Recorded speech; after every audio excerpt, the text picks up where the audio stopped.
Welcome back into the News Hour. Tonight on Foodie Friday, we're almost taking you to an alternate reality. Check out this week's episode at the Looking Glass in Salisbury.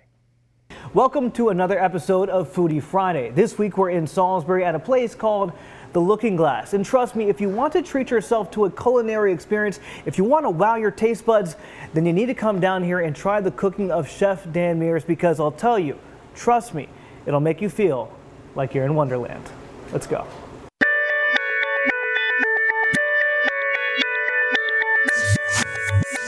If you've ever read the sequel to Alice's Adventures in Wonderland, then you'll know that Alice's return to a fantasy world happens by her falling through a mirror, or should we say a looking glass. And if you come to the Looking Glass in Salisbury, well, we assure you, you'll find yourself in a fantasy world when it comes to food. I would say that after the 5 years of blood, sweat, and tears back on the Eastern Shore, that it's finally, it's worth it. We're seeing we're reaping what we've sown. Executive chef and part owner Dan Mears recently opened the Looking Glass, which is connected to his other venture, the Mad Hatter. And Mears isn't playing around with his offerings. The culinary expert offering top-end dishes inspired from his years in the business, many of them featuring an East meets West persuasion. I got to work for a French and Asian fusion restaurant where I was a sous chef for a few years down in Miami, and that was about 10 years ago. So we were ahead of the curve then. For us, Chef Mears started us off with a tofu ramen. The tofu sauteed in a sesame ginger glaze, the noodles homemade, on top a gochujang sauce for a little kick, and some wild mushroom broth, and that was just a few of the ingredients. For me, I was skeptical of a veggie ramen delivering that full umami flavor, but Chef Mears more than delivered. See, for me, growing up in a Japanese-American household, this is a comfort dish for me, right. And this feels like home. That is really well done. In fact, it was so well done, I had to get some healthy slurps in between dishes.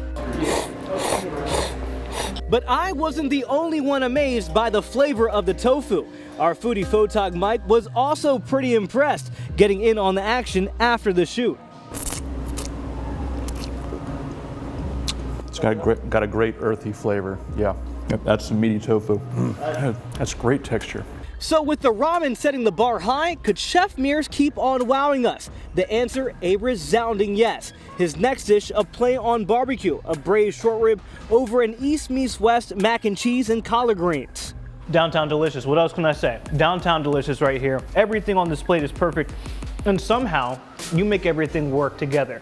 And last but certainly not least, for dessert, we had a play on Elvis Presley's favorite snack. Instead of a fried PB&J with banana, we had the King's Pudding with a house-made blueberry, whipped peanut butter, some candied bacon, and their banana bread pudding deep fried. That's killer right there. Thank you. That is killer. I'll be honest.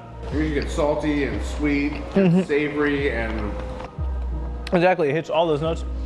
I don't even like PB&Js. I love this. Now, if you'd like to try the Looking Glass or the Mad Hatter, both are excellent options. They're located at 501 West Main Street in Salisbury. Of course, if you go, let them know that you saw them on Foodie Friday. All right, coming up, we'll take a look at your pet of the day. We'll also check back in with Chief Meteorologist Daniel Johnson for one last look at your weekend forecast. You're watching 47 ABC because local matters.